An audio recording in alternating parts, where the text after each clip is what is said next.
Oh, it's nice looking though. I love that color here on the Leaf. That certainly uh, is a nice look. Anyways, the longer range Leaf gets 212 miles on a full charge. Now, here's one. I've been a fan of the Mini Coopers. Okay, not so much necessarily as an EV, but they're really fun car to drive. It's really like a go kart driven. They corner like nothing else. It's really fascinating to see. They're sharp-looking cars, and even for a really tall guy like me, it's not hard for me to drive one. They're really well designed inside. The British have been making these for like 60 years or something like that. I mean, it's crazy how long they've been around. And Mini's a BMW owned company. Anyways, starting price of 30,900. Here's a kicker. It only has a 114-mile range. So we're really just going to use this more as a local daily driver. It's still quite good for that. Uh, let's see. Now, this one is actually a hybrid. It's a plug-in hybrid, the Toyota Prius Prime. So when we think of EVs, we're generally thinking of just of the pure battery vehicle, but the Prius Prime starts out at $32,000 and it has an EV range of only 48 miles, but it also has gas. So if in the event you need more than that, you can just go fill up at the gas station and but you can charge it at home, so you still get all the benefits of having an electric vehicle, but you also have the backup of the gas power, and so you can drive it on easier on road trips than you can with a regular EV. Next, we got the Hyundai Kona Electric.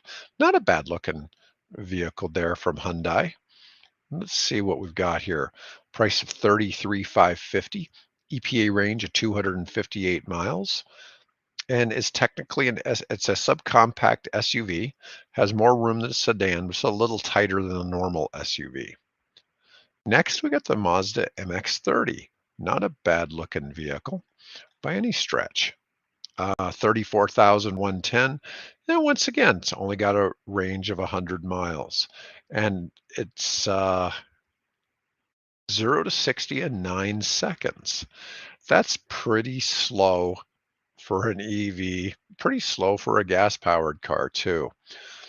So this may be a little bit limiting for some drivers, but it is a bit more spacious. So it does give you some more room than some of the other.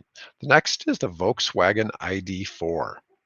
Let's see, with 38,995, 209 to 275 mile range. We're starting to creep up closer to the $40,000 price point here. Let's see. It's a compact SUV option that surprisingly comes in at number 6.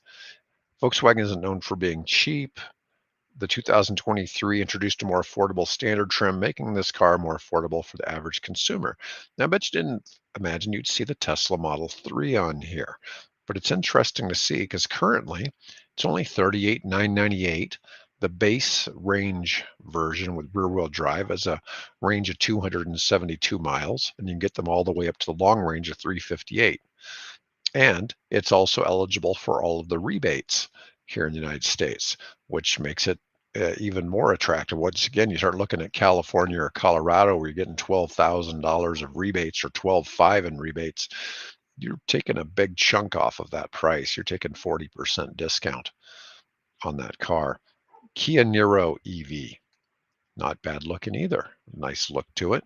40,875 at 253 miles of range. Kia doesn't have a great reputation for quality, but they made some improvements here. Positioning as a powerful competitor in the affordable electric car market.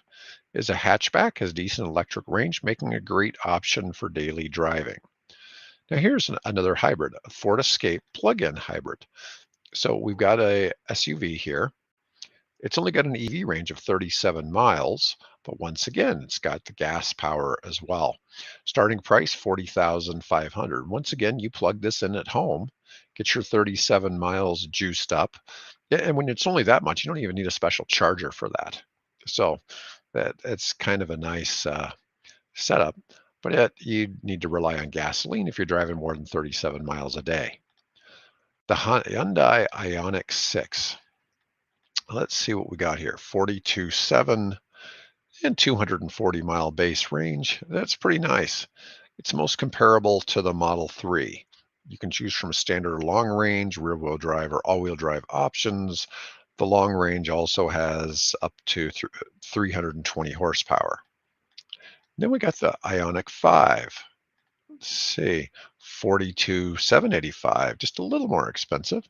Another model is comparable to the Kia EV6 and offers long-range options and quick charging capabilities and can tow 2,300 pounds. So anyways, those were the 13 vehicles for this article. And I thought that was pretty good. A lot of those vehicles are eligible for the federal rebates, which, as I've mentioned before, starting next year, you'll be able to take those rebates in January at the dealership. So you won't have to wait till you get file your taxes the next year. So that's going to definitely help out a lot of people in buying cars. One of the things is interest rates have gone up. So car payments are tougher because of interest rates. And the idea of raising the interest rates is to prevent sales with financing, or to make it less attractive. And so the idea there is to slow down inflation. So what's happening is we are seeing some price rollbacks in the prices of cars as a result of this, which has been good. But at the same time, interest rates are really out of sight, and the tax rebates will certainly help with that. Anyways, as usual, if you enjoyed this, please like and subscribe so that we can keep making more videos like this. Otherwise, I hope